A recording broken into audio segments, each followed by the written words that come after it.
Cerita pembuka malam ini dari gue, Nat, Moy. Ya. Ini cerita dari Ika.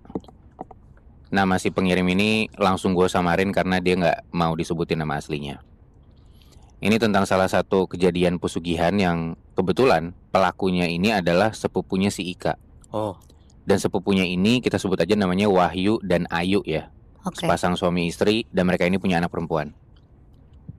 Ayu dan Wahyu ini sebenarnya bisa dibilang orang berada.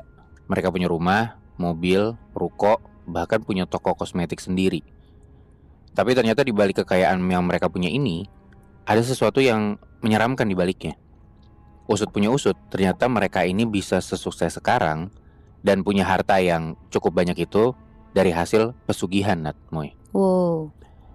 Jadi mereka itu punya dua jenis pesugihan. Yang pertama pesugihan kandang bubrah, yang maksa mereka tiap tahun itu pasti renovasi rumah, padahal area rumah itu masih bagus, yang masih layak jadinya pakai. berantakan mulu gitu ya? Iya benar, udah pernah gue bawain tuh cerita tentang pesugihan kayak gitu kan. Iya. Dan yang kedua, mereka pakai pesugihan yang dimana mereka tuh harus menumbalkan nyawa orang-orang di sekitarnya. Korbannya itu bakal dibuat sakit aneh sampai akhirnya meninggal dunia. Dan kebanyakan dari mereka ini sebenarnya nggak pernah punya penyakit sekalipun. Dan kebetulan korban selanjutnya yang mereka incar di sini adalah keluarga Ika, yaitu ibunya Ika dan Ika sendiri. Oke. Jadi Ayu dan Wahyu itu mau jadiin sepupu dan tantenya sendiri itu sebagai tumbal. Gila ya.